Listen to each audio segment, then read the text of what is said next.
사실 기독교가 거짓말이다라고 반박할 수 있는 가장 효과적인 단어는 근데 사람이 어떻게 살아날 수 있어? 우린 그걸 한 번도 본 적이 없어. 기적은 일어날 수 없어. 예수님 부활하신 육체가 달랐다고 하지 않나요? 다른 사람이 내가 와서 예수다 그러는 건데 그렇게 생각할 수 있지 않을까? 제가 이거와 비슷하게 들었던 얘기 중에 하나가 예수 쌍둥이설이거든요. 그나마 타당한 거는 환각밖에 없다고 생각해요. 되게 위험한 말일 수 있지만 대부분의 이단들이 사실 누구보다 설명을 잘해주거든요. 되게 열심히 해요. 설득력이 있고 네. 어떤 이단이 듣다 제일 보면은- 설득력이 있어요? 그게 아니라 이제 모태신앙이었다가 제가 물리학으로 이제 무장을 하고 교회에 가서 누구도 이제 붙잡고 이제 얘기를 해봤을 때 저랑 이제 대화를 피하는 거죠. 누구도 이제 저랑 싸우려고 하지 않는 게 이 사람들이 그럼 지금까지 나를 세뇌를 시켰구나 라는 생각에 교회를 완전히 떠나서 유명 인플루언서와 함께 카이스트 왔습니다. 신의 존재를 논리적으로 입증하는 건 어렵지만 그래도 여러 가지 신의 존재를 논리적으로 설명해 보려고 하는 시도들이 있거든요. 얼마나 이게 설득력이 있다고 느껴지시는지가 궁금하긴 하거든요. 가장 대표적인 거는 칼람 우주론적 논증이라고 해가지고 어떤 것이 존재하기 시작한 것은 원인이 필요하다. 우주는 존재하기 시작했다. 빅뱅을 통해서. 고로 우주는 원인이 필요하다. 그 원인은 물질적인 것이 될 수 없기 때문에 비물질적인 존재가 필요하고 그게 바로 신이다 라고 하는 논증에 대해서 어떻게 생각하세요? 물리학과 어디 갔죠? 타당할 수 있다고 생각합니다. 어떠한 그 무언가를 신이라고 둔다면은 그렇게 될 수 있겠죠. 아까 목사님께서 전 잘 모르지만 양자역학적 어떤 효과에 의해서 우연으로도 발생할 수 있다 했는데 그러면 그 양자역학적 효과는 어디서 왔는가라고 또 얘기해 보시지 않을까. 거기부터는 이제 어떤 원인이 없이 최초의 시작이 존재할 수 있다라는 거에 대해서 그거 하나 어디에서 양자역학적 그 세팅이 왔는가 요거 하나랑 또 하나는 뭐냐면 저는 이거 답을 몰랐는데 그 시간이 시작하지 않은 상태에서도 양자 요동이 있을 수 있는 거예요? 이건 순수 질문. 네. 아무튼 그것도 어려운 지점이기도 하고 그 지점까지 갔을 땐 좀 복잡한데 여기서 이제 다른 논증으로 바뀌어요. 이게 우연성 논증이라고 하거든요. 모든 가능 세계에 무조건 존재해야 되는 게 바로 필연적인 존재예요. 근데 그런 의미에서 지금 있는 이 우주는 필연적인 존재가 아니라 우연적인 존재예요. 왜냐하면은 예를 들어서 우주 상수값이 달랐을 수도 있고 빅뱅이 지금처럼 일어나지 않았을 수도 있고 여러 가지 가능성들이 있다. 아까 얘기한 걸 이런 식으로 끌어와서 봐봐라 지금의 우주는 필연적인 존재가 아니지 않냐. 그러면은 우연적인 존재로는 어떤 존재에 대한 질문을 끝낼 수가 없으니까 더 근원적이고 필연적인 존재가 필요하다. 그게 뭐냐? 비물질적인 모든 물리법칙에 위에 있는 어떤 존재이다. 이게 신이 아니면 뭐냐? 이런 건 어때요? 약간 이런 논증을 볼 때마다 항상 드는 생각이 그게 왜 기독교의 신이어야 하는가? 좋은 질문이에요. 거기서 항상 들어오거든요. 근데 그게 왜 기독교의 신이야? 저는 그거 되게 많이 해요. 뭐냐면 만약에 신이 없다 해보자. 유물론자라고 해보자. 그러면은 인간은 어떤 존재냐? 뇌과학을 좀 아는 분 있어요? 아까 바이오 갔어. 근데 제가 알기로 뇌과학적으로 자유의지가 존재하는지가 논쟁적인 걸로 알고 있거든요. 미래 실험은 좀 유치하긴 하지만 그래도 자유의지라고 하는 게 우연적인 선택이거나 확률적인 어떤 뇌의 선택이거나 외부의 어떤 입력과 출력이 결정되어 있는 어떤 일련의 사건, 알고리즘처럼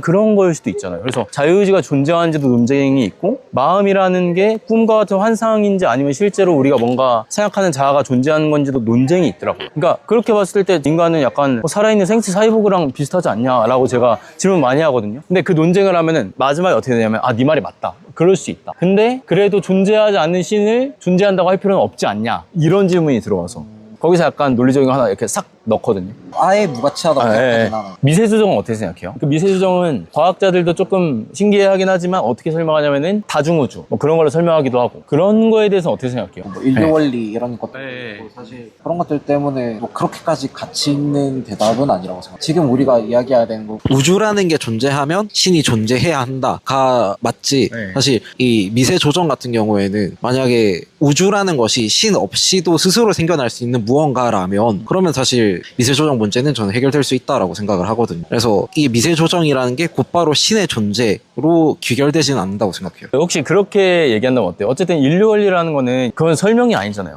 왜 번개가 쳐? 번개가 치니까 치는 거지. 라는 것과 다를 바가 우리가 번개를 봤으니까 번개가 친다는 걸 알 수 있는 거지. 라는 것과 다를 바가 없는 설명이라고 저는 보거든요. 우리도 지금 이미 있는 현상이잖아요. 복잡하네요. 또 뭐가 있냐면 다중우주론도 있어요. 수많은 우주가 있다면 이런 우주가 하나쯤 존재할 수 있지 않냐. 근데 이제 거기에 대한 비판 중 하나는 볼츠만 두뇌라는 게 있거든요. 어떤 건지 알고 있어요? 확률적으로 이제 무언가가 생겨날 수 있다라고 하면 정말 긴 시간이 흐르면 이 모든 기억을 가지고 있는 약간 통속의 뇌처럼 그런 뇌가 우주 공간에 갑자기 떡하니 생겨날 수도 있다. 그래서 지금 이 세계가 존재하는 것보다 두뇌가 생겨나가지고 이게 존재한다고 착각할 확률이 더 높을 수도 있지 않냐라는 그런 비판인데 그런 거에 대해서 어떻게 생각해요? 그래서 어쩌라고 싶습니다.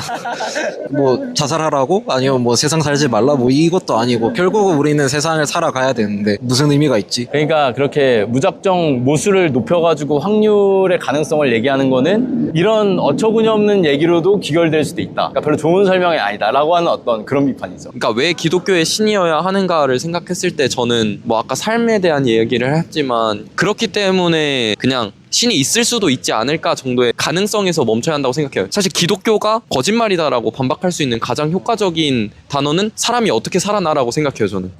부활에 대한 거. 네. 그래서 저는 결국은 기독교를 가장 효과적으로 이야기할 수 있는 거는 결국은 부활이라고 생각하거든요. 그러니까 부활이 없으면 바이오 어디 갔어, 바이오. 아무것도 없으니까 예수가 부활하지 않았다면 어떻게 이 기독교가 생겨났고 이걸 설명할 수 있겠는가? 사실 제가 생각하기에 그나마 타당한 거는 환각밖에 없다고 생각해요. 어떻게 생각해요? 그 예수의 부활에 대해서 본인들은 어떻게 생각하고 있어요? 예수님 부활하신 육체가 달랐다고 하지 않나요?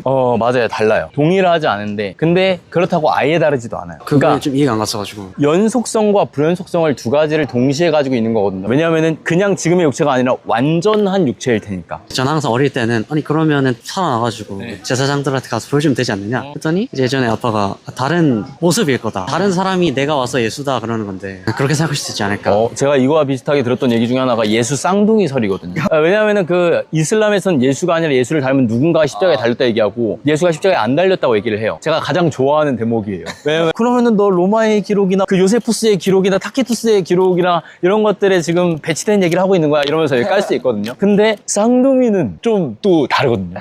어떻게 생각해요? 예수 쌍둥이설. 어떻게 생각해요? 들어는 봤습니다. 들어는 봤어요. 예수 쌍둥이설 어떻게 반박할 수 있을까요? 제 생각에 가장 어려운 질문 중에 하나거든요. 어쨌든 우리가 복음서의 기록을 토대로 봤을 때는 예수님이 단순히 살아났다라는 게 아니라 살아나서 가르치시다가 뭐 사라지기도 하고 하다가 승천했고 또 바울한테는 환상의 모습으로 나타났고 이런 기록들이 있으니까 그런 기록까지 포함할 수는 없잖아요. 단순히 이게 예수라는 인간이라면 신이 아니라 인간이라면 그러니까 그걸 종교인들이 이제 조작을 한 거죠. 그러니까 믿을 수 없는 거죠. 종교인들이 조작한 거니까.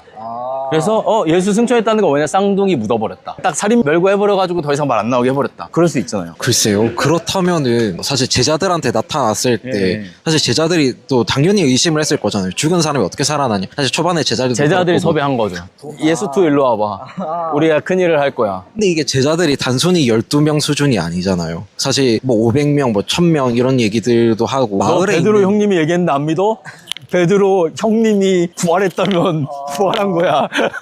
말보단 주먹이 가깝긴 하죠. 네.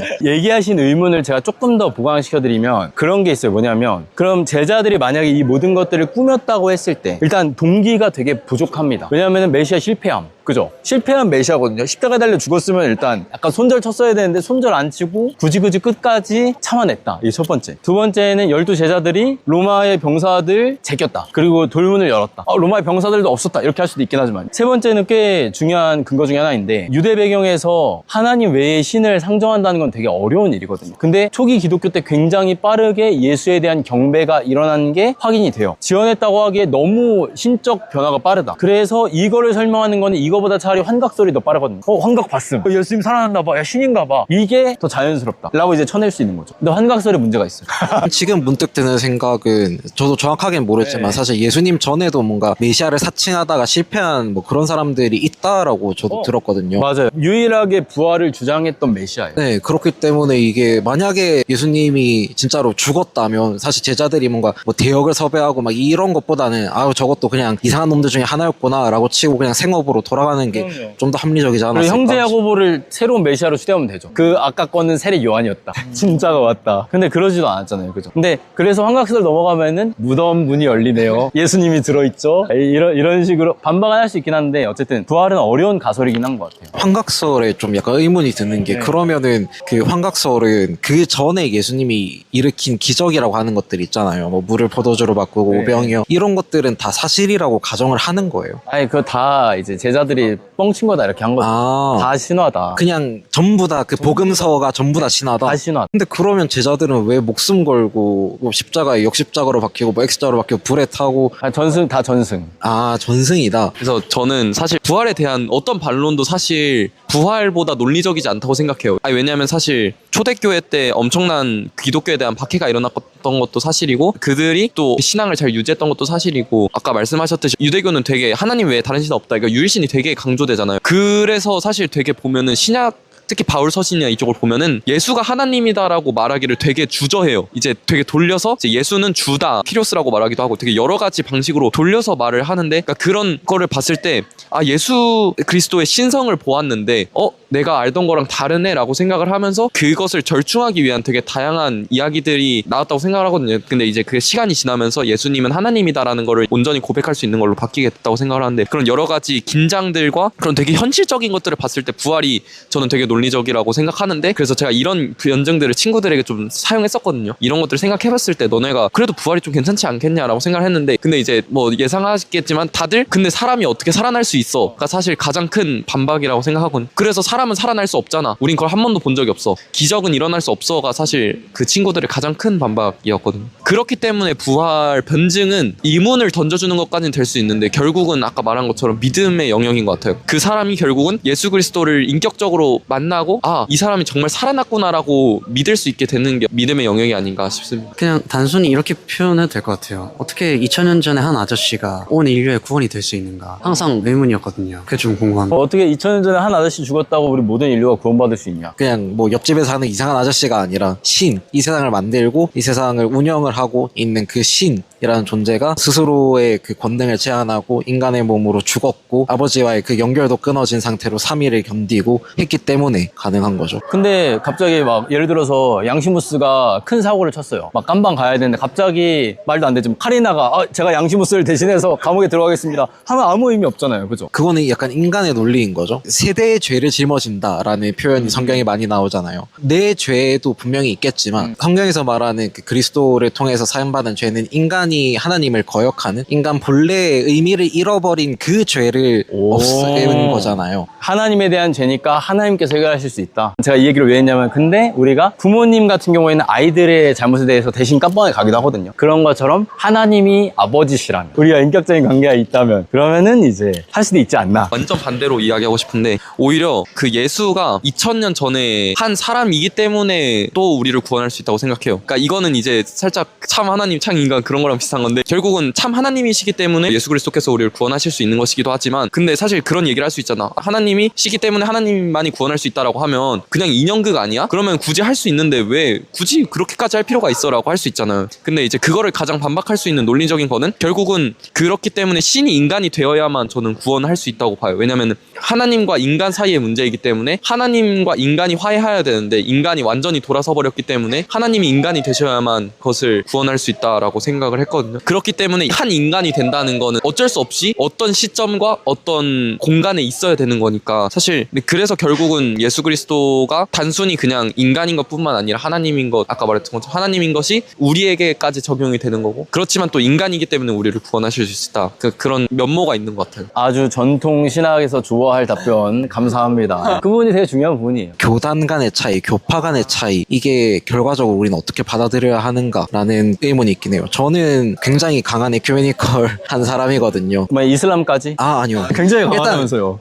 가장 중심은 그리스도라고 생각을 하고 오케이. 그리고 거꾸로 말해서 그리스도 외에 다른 것 사실 이 다른 것의 경계를 어디까지 긋느냐도 좀 과제이긴 하지만 그리스도 외에 다른 것은 전부 다 부가적인 것이라고 생각해요. 로마 가톨릭까지는 가능하다? 네, 로마 가톨릭까지 정교회까지도 가능하고 그래서 저는 지금 성공의 교회를 다니고 근데 로마 가톨릭은 안 좋아할 수도 있는데 로마 가톨릭 이런 양아치 목사 안 좋아할 거 아니에요.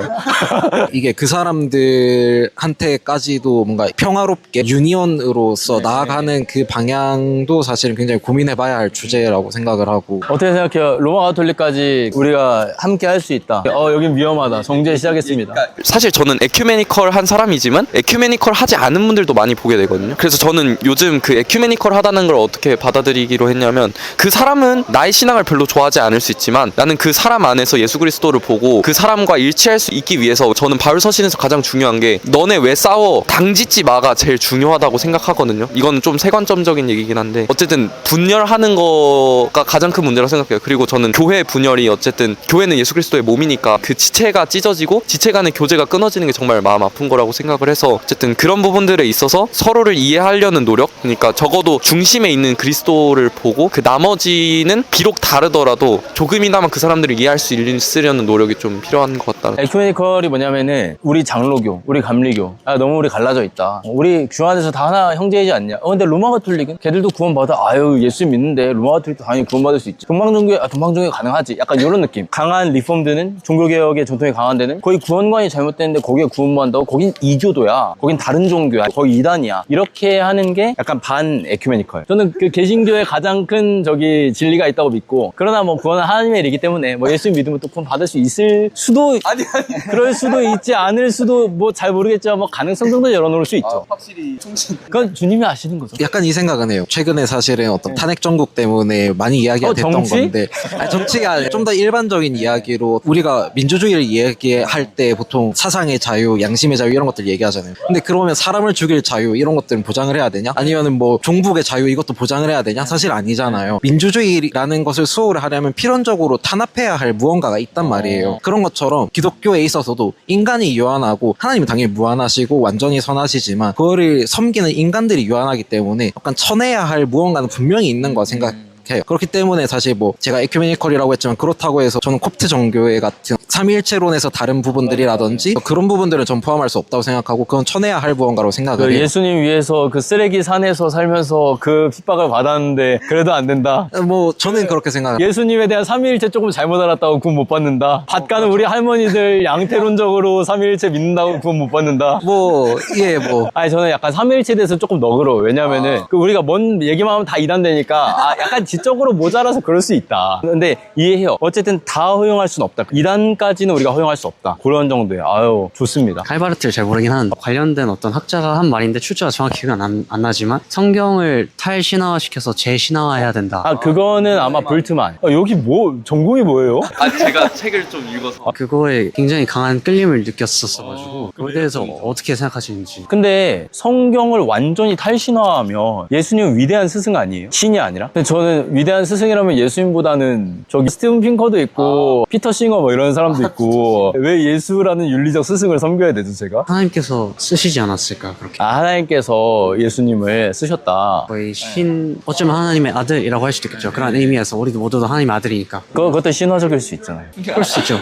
결국에 언어의 한계라고 생각을 해요. 근데 이제 계속 그렇게 되어 나가야 되는 게 아닌가 생각이 약간 들어가지고. 근데 어떻게 생각해요? 재신화와 탈신화와에 대해서. 탈신화와는 뭐냐면 성경에 예를 들어서 기적이 있잖아요. 근데 이 기적이 실제 기적일 수도 있지만 약간 고백적인 언어이거나 예를 들어서 여러분들 중에 진화론을 믿는 사람은 창세기 1장의 내용이 신화적 서술이라고 믿기 때문에 창세기와 진화론을 같이 수용할 수 있는 거잖아요. 그러니까 그런 것처럼 창세기만 그럴 게 아니라 복음서도 재신화화를 하자라는 주장에 대해서는 어떻게 생각하세요? 저는 가치는 있다고 생각하거든요. 근데 탈신화 혹은 재신화를 하는 사람들의 그 동기가 과연 무엇인가라는 거에 너무 큰 의문을 가지고 있어요. 저도 분명히 그런 부분들에 어느 정도 그런 생각을 가지고 있는 것들이 있거든요. 뭐 창세기 말씀해 주신 것도 그렇고 예수님의 기적이라는 게 실제로 물리적으로 빵이 늘어나고 물이 포도주로 바뀌고 한 것이냐라는 질문에 저는 약간은 뭐라고 해야 될까요? 약간 불가지론적인 입장이에요. 그게 고백적일 수도 있고 역사적인 진실일 수도 있고 하지만 결국 어떤 구절들이 교회에 전승되어 오고 성경으로 남은 이유는 그 예수라는 사람이 아까도 얘기했 옆집 사는 동네 아저씨 이상한 뭐 유대인 이게 아니라 하나님이기 때문에 근거가 될 만한 어떤 전례라고 생각을 하거든요. 근데 그 사람들이 어떤 재신화와 탈신화를 하는 그 동기가 과연 무엇인가? 예수의 권위를 하나님으로서의 권위를 끌어내리려고 하는 것이 아닌가? 라는 너무 강한 의문이 있어서 약간 여기는 이제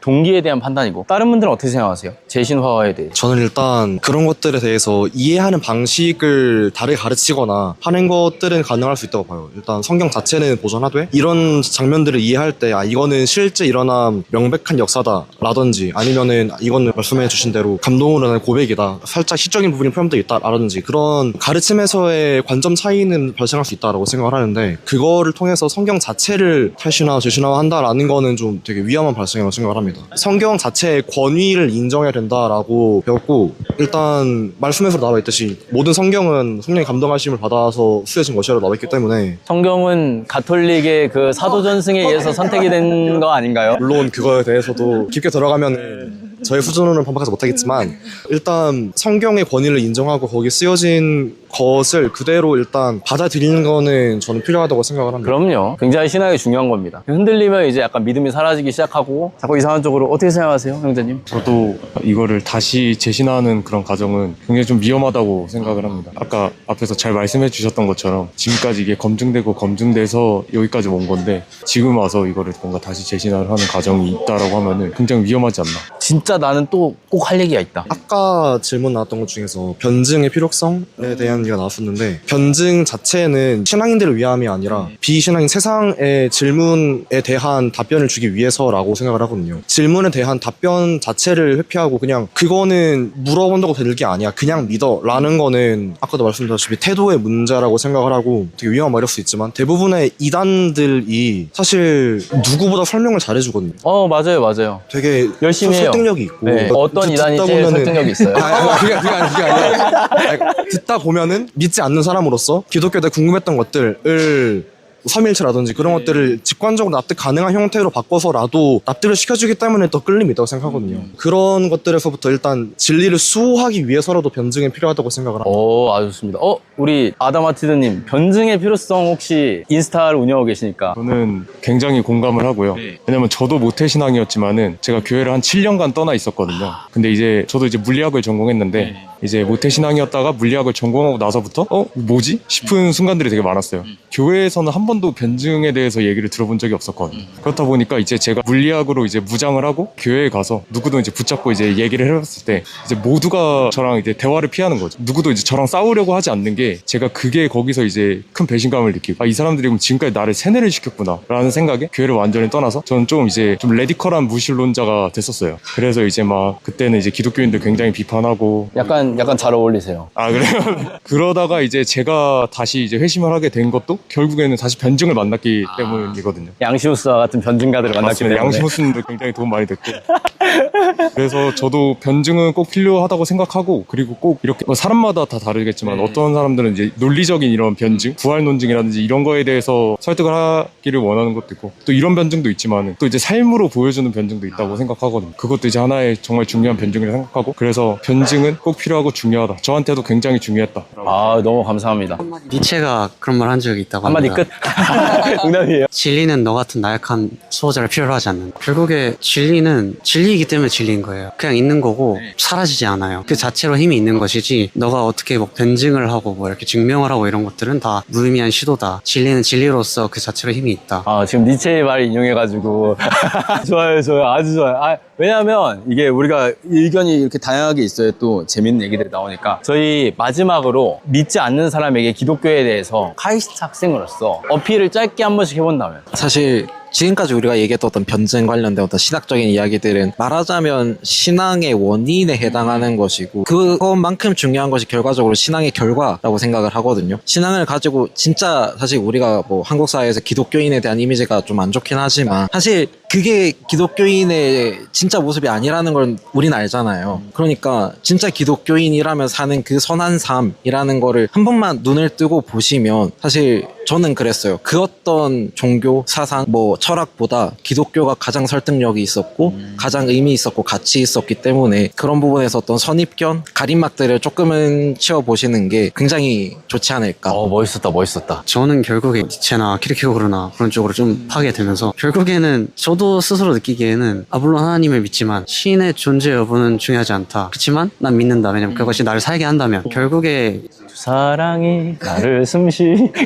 어떤 탐구든 간에 끝에 가면은 미치게 되는 것 같아요. 되게 허무하게 되고 그 속에서 결국에 굉장히 비논리적이지만 사람을 살게 하는 그런 힘이지 않나 하나님께서 그런 사랑이지 않나 싶어가지고 그렇게 한번 생각을 해보신다면 아니면은 안 된다면 파보세요. 파보고 끝까지 가보고 이제 정말 이제 땅바닥이 치셔서 쓰러질 때쯤에 하나님께서 손잡고 일어나 주실 겁니다. 좋습니다. 결국 뭐 성경에서 사실 가장 주장하고 싶은 거는 하나님이 사랑이다라는 얘기라고 저는 생각하거든요. 근데 그 하나님이 사랑이신 거는 사실 다른 무엇보다 저는 아까 말씀하신 것처럼 비신자들이 가장 멀리하는 이유 중에 하나는 아니 기독교인들 삶이 왜 저래라고 생각하거든요. 근데 저는 그 가장 완전한 그리스도인의 삶을 예수 그리스도가 보여준다고 생각해요. 사실 살다 보면 힘든 부분들이 사람들이 있고, 그러니까 무언가를 해도 채워지지 않는 공허함이 다들 있다고 생각해요. 저는 아무리 무언가를 해도 채울 수 없는, 인간은 그런 존재라고 생각해요. 무언가를 얻으면 그거에 만족하지 못하는 존재라고 생각하는데, 결국 그거를 이겨낼 수 있는 거는 결국 사랑이라고 생각하고, 또 그걸 가장 잘 보여주는 존재가 예수님이라고 생각하기 때문에, 예수님이 어떤 말씀들을 하셨는지 산상수훈이라든지 이런 것들을 그냥 교양식으로라도 좀 읽어보시면 왜 기독교가 이런 걸 믿는지 좀 알 수 있게 되지 않을까 싶습니다. 좋습니다. 신앙을 가질 수 있는 이유 자체를 어필한다기보다는 일단 지금 미디어라든지 그런 사회에 퍼져 있는 인식 자체가 저의 신앙을 빼놓고 보아도 실제 기독교의 가르침 그리고 실제 기독교와는 정말 많이 다르고 극대화된 부분들이 없잖아 많이 있고, 때문에 일단 만약 가지고 계시다면 기독교에 대한 부정적인 인식 같은 것들은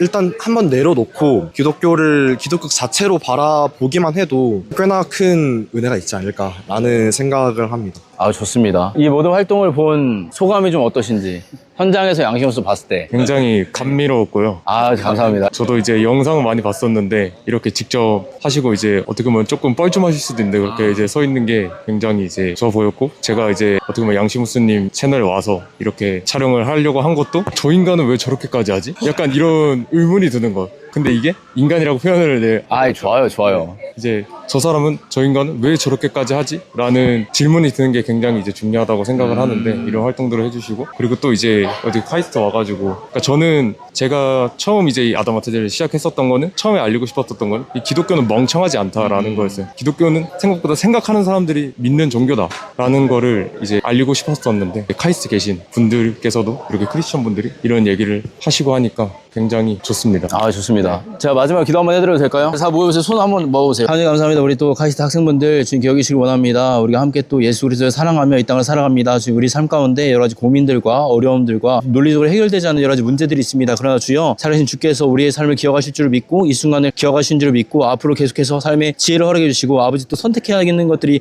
너무나 많습니다. 학생일 때에 미래가 알지 못하고 너무나 또 불안정하고 추상적일 수 있지만, 주님께서 우리의 삶에 가장 좋은 계획을 가지고 계시고, 이 삶을 끝까지 충성되게 잘 살아나갔을 때 마지막 때에 착하고 충성된 동안 수고했다 말씀하시는 그 주의 음성, 그 인정 듣기 위해서 저희가 이 땅을 살아가오니 주여, 우리를 지치지 않게 붙들어 주시고 세움을 주시고, 날마다 차오르는 그 샘솟는 주님의 무한한 사랑을 경험하며 아버지 이 땅 가운데 천국을 누리며 살아갈 수 있는 사람들이 될 수 있도록 주님께서 은혜 더해 주시옵소서. 감사드리며 사랑임하신 예수님의 이름으로 기도드렸습니다. 아멘. 수고하셨습니다.